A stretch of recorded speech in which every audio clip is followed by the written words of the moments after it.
The waves crashed violently against the cliffs below as Adrian Valente stood at the edge, his hands trembling around a faded photograph. The wind whipped his expensive suit jacket, but he didn't feel it.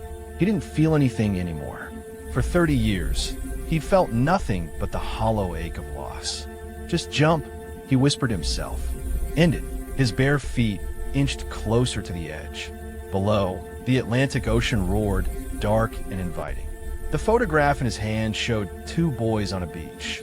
One small child sitting on his older brother's shoulders, both laughing with the innocent joy of those who don't yet know how cruel the world can be.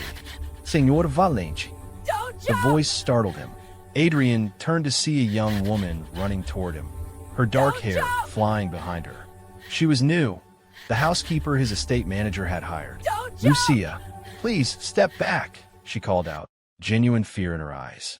Why? Adrian asked, his voice dead. Give me one reason why I should step back from this cliff. Lucia stopped a few feet away, breathing hard. Because I know where your brother is. Time froze. The wind stopped. The waves went silent. Adrian's heart, which had been barely beating for 3 decades, suddenly thundered in his chest. What did you say? Your brother. Mateo. I know where he is. Adrian's legs gave out. He collapsed his knees on the rocky ground, the photograph falling from his fingers. That's impossible. He's dead. He's been dead for 30 years. He's not dead, Lucia said firmly, moving closer. He's alive, and I can prove it. 20 minutes earlier, Adrian had been sitting in his study at Willow House, the sprawling mansion that had been both his inheritance and his prison. The house sat on a cliff overlooking the Atlantic, grand and beautiful and utterly empty. Success had come easily to him. Hotels, real estate, investments, but none of it mattered. Money couldn't buy back what he'd lost. Every morning, he woke up and looked at that photograph. Every night, he went to sleep remembering the day his world ended. He was 8 years old, playing with 5-year-old Mateo on the beach in Cascais. Their mother had called them for lunch. Adrian had run ahead, assuming Mateo was following. But when he turned around, his little brother was gone. Just gone. The police searched for weeks, months, years even. But Mateo Valente had vanished without a trace, like he'd never existed at all. His parents never recovered.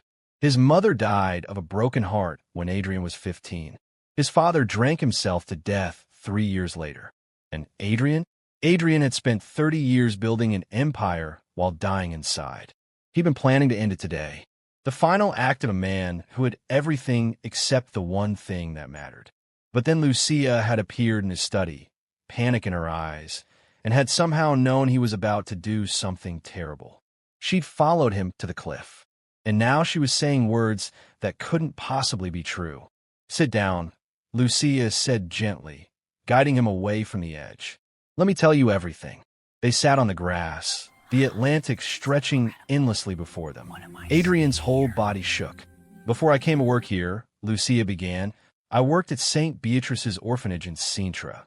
It closed 5 years ago after a scandal, forged documents, falsified adoption papers. It was a mess. But before it closed, I cared for the children there.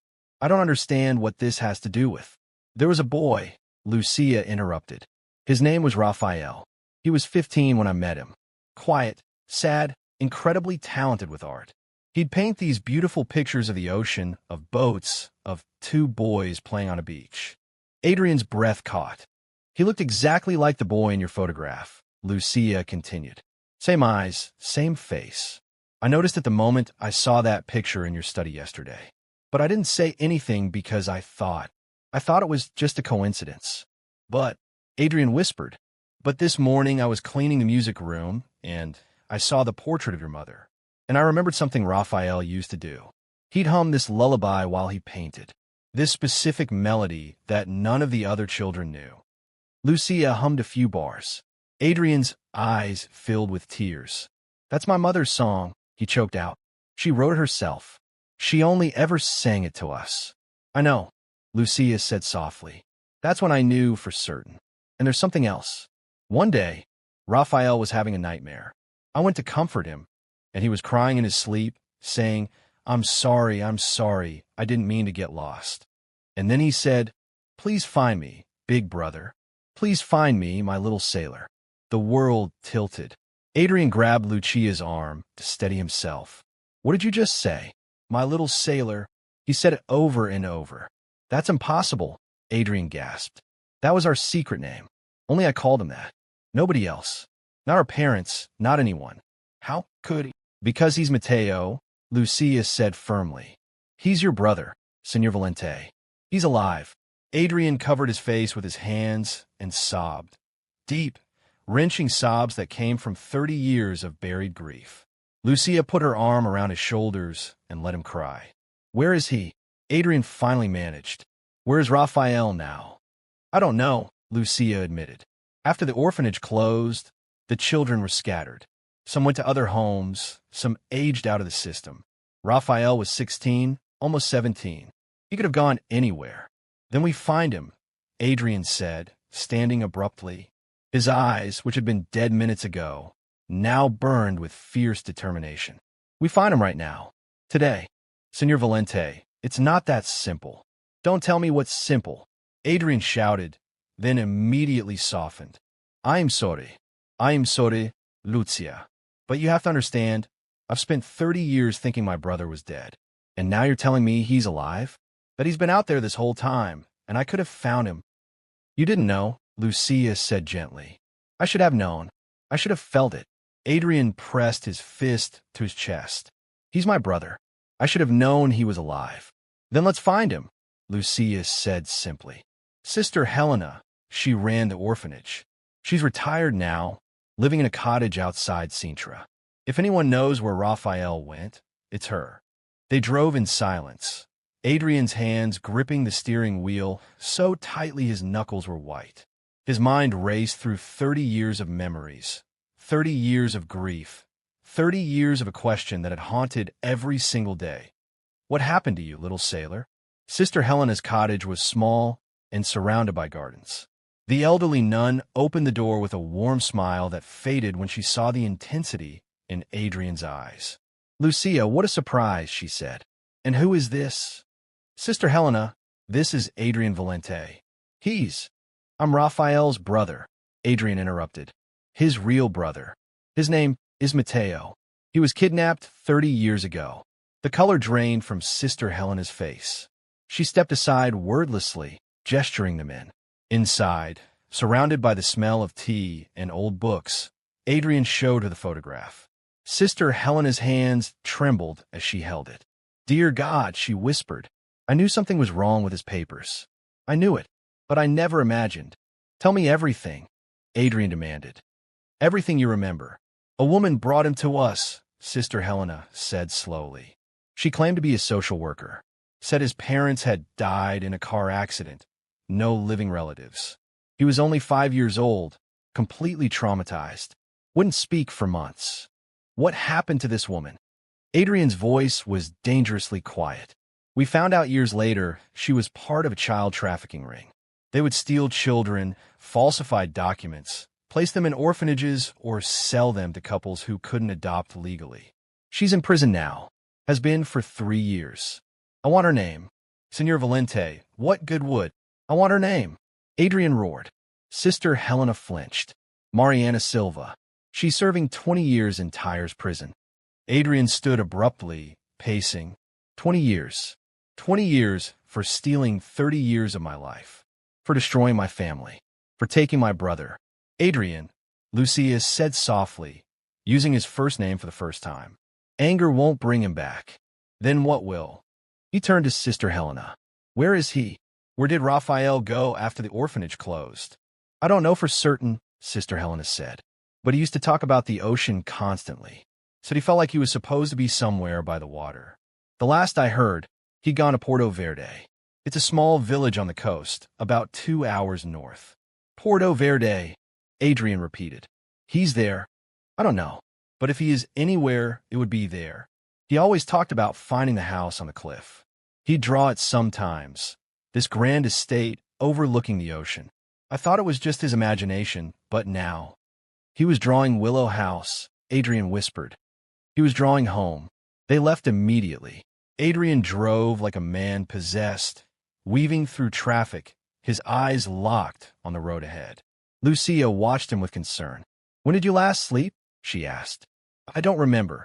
"When did you last eat?" "Does it matter?" "It matters if you want to be clear-headed when you see him."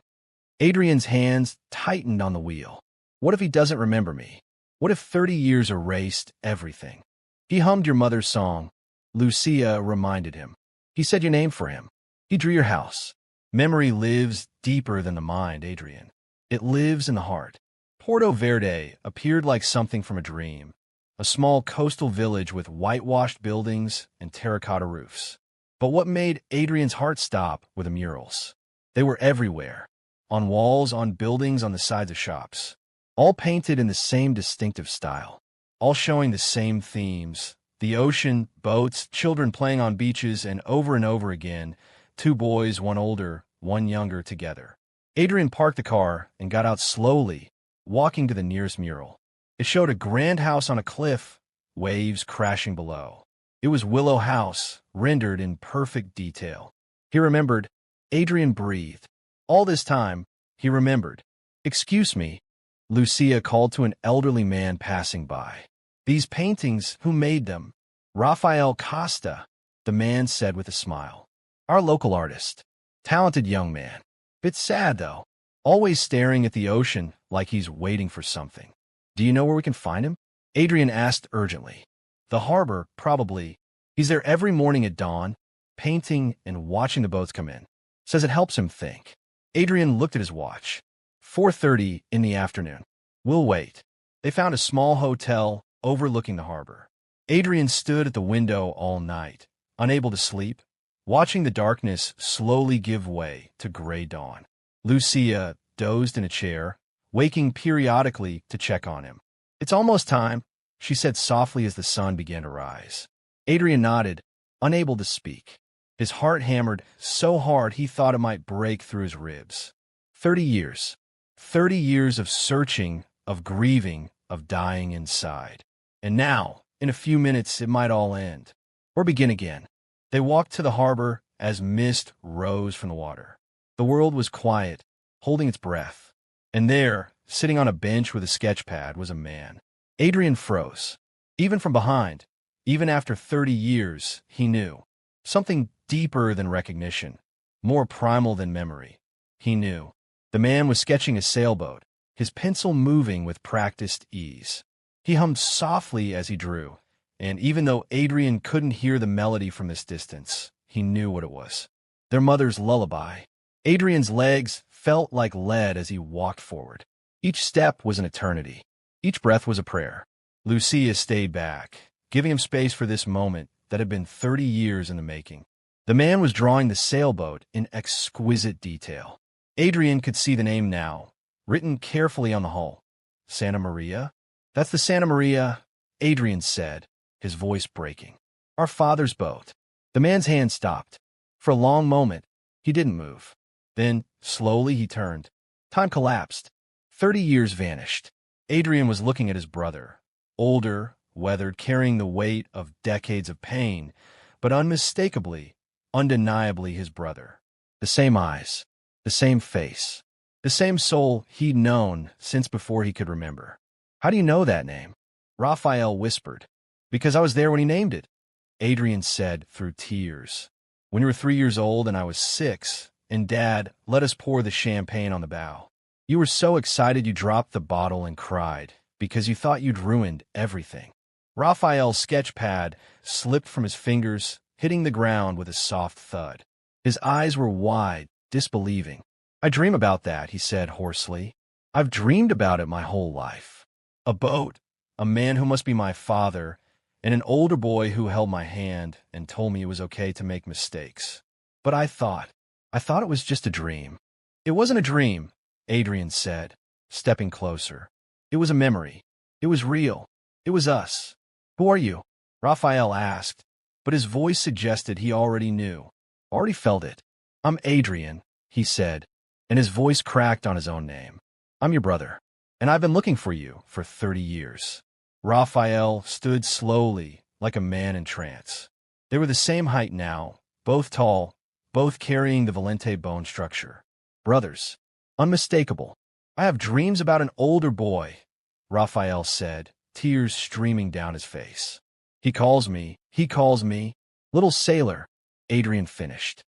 I called you my little sailor because you loved boats so much. It was our special name. Nobody else's. Little sailor, Rafael repeated, and something broke open inside him. 30 years of confusion, of loneliness, of feeling like a piece of himself was missing. It all came flooding out. I've been waiting for you.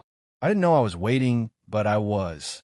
Every morning, I come here and watch the boats, and I feel like I'm supposed to be looking for someone. Someone important. You were looking for me, Adrian said, and I was looking for you. And now I've found you. They moved toward each other, and when they collided, both men broke. Adrian grabbed his brother like he might disappear again, holding him with desperate strength. Rafael clung back just as fiercely, both of them sobbing, deep, wrenching sounds that came from a place beyond words.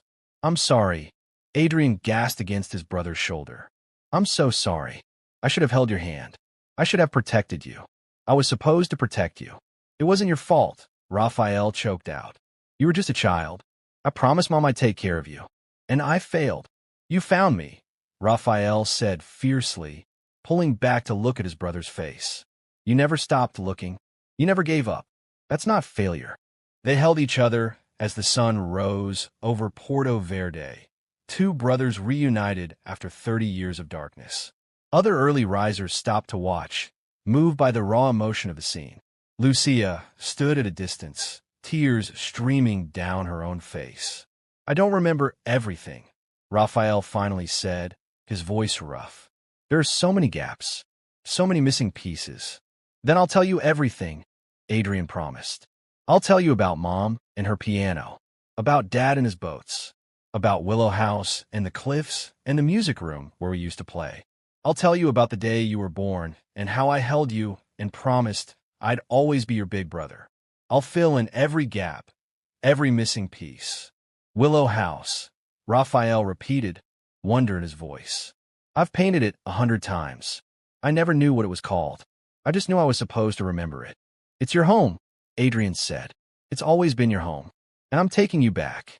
They walked along the harbor as the fishing boats came in, talking haltingly, both afraid this might be a dream. Rafael showed Adrian his paintings, all of them echoes of his lost childhood. Adrian told Rafael about the search, about the decades of false leads and dead ends, about the darkness that had consumed him. I was going to end it, Adrian admitted. Yesterday, I was standing on the cliff, ready to jump. And then Lucia, he gestured to where she waited nearby. She told me about you. She saved both our lives. Rafael looked at Lucia with profound gratitude. Thank you. Thank you for bringing my brother back to me. Thank you for staying alive, Lucia said simply. Both of you. They drove back to Willow House together, Rafael silent, as they approached the clifftop estate. When he saw it, he gasped. I know this place, he whispered. I know it. Inside, the house felt different. The silence that had been oppressive for 30 years suddenly felt like anticipation. Adrian led Rafael through rooms filled with memories, each one sparking recognition. But it was the music room that broke him. Rafael stood in the doorway, staring at the covered piano. This room, he said shakily. I remember this room. This was Mom's favorite place, Adrian said softly. She'd play for hours. We'd sit on either side of her, and she'd teach us. A lullaby, Rafael said, moving toward the piano as if drawn by invisible strings. She taught us a lullaby. He removed the dust cover with trembling hands. The piano gleamed in the afternoon light. Rafael sat at the bench, his fingers hovering over the keys. I don't know if I can, he said. You've been humming it for 30 years, Adrian said, sitting beside him. Your fingers remember. Together, haltingly at first, they played their mother's lullaby. The same duet she'd taught them when they were children. Rafael's hands stumbled, then found their way. Adrian's voice joined in, singing the words their mother had written. Sleep now, little sailor, the sea is calm tonight. Dream now, little sailor, until the morning light. By the end, Both were crying again. Lucia and the household staff stood in the doorway. All of them moved to tears by the sight of two brothers, reunited at last, filling the silent house with music. That night, after Rafael had fallen asleep in his old bedroom, cleaned and maintained for 30 years in hope, Adrian found Lucia on the terrace. "I don't know how to thank you," he said. "You don't have to thank me," she replied. "I just told you the truth. You gave me my brother back. You gave me my life back." Adrian looked out at the ocean. "I want to do something meaningful with this second chance." "What do you mean?" "A foundation. For missing children. For families torn apart like ours was. We'll call it the Little Sailor Foundation. We'll use Willow House as the headquarters. We'll help others find their way home." Lucia smiled. "Your mother would be proud." "Our mother," Adrian corrected gently. "Your family now, Lucia. You're part of this story. Part of our story." The months that followed were a mixture of joy and pain. Rafael's memories returned in fragments, some beautiful, some terrible. He remembered the woman who took him, remembered the fear and confusion, remembered years of not knowing who he was or where he belonged. "Do you want to see her?" Adrian asked one night. "Mariana Silva, the woman who took you. Why would I want that?" "I don't know." "Closure? Answers." Rafael was quiet for a long time. "I used to think I'd want revenge. But now I just feel sorry for her. She's in prison, but I'm free. She stole 30 years, but she can't steal the rest of our lives. I choose forgiveness, not because she deserves it, but because I deserve peace." Adrian pulled his brother into a hug. "When did you become so wise?" "When I found my way home." The Little Sailor Foundation opened 6 months later. 12 families were reunited in the first year alone. The music room at Willow House filled with children learning piano, just as Adrian and Rafael once had. The silence that had haunted the mansion for 3 decades was replaced with laughter and life. On the 1-year anniversary of their reunion, the brothers stood on the cliff where Adrian had once been ready to end his life. Rafael set up a camera, and they posed exactly like the old photograph. Rafael on Adrian's shoulders, both of them laughing.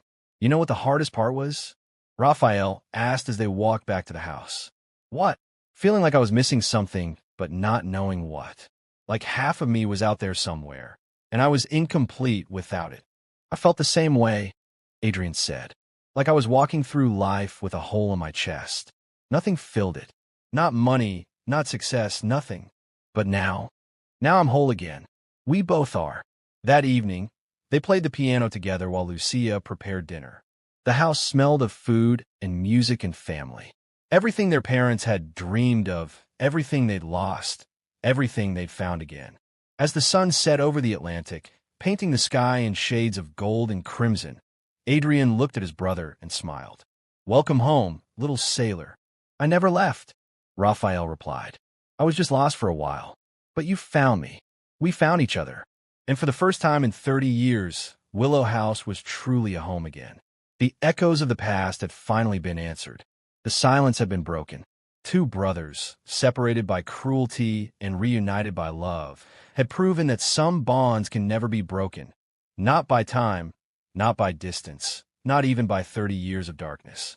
Love remembers what time forgets. And family always finds its way home. If you enjoyed this video, don't forget to like, drop a comment, and share your thoughts. I love hearing from you. And if you haven't yet, subscribe and hit the notification bell so you don't miss any new stories. Your support keeps this channel growing.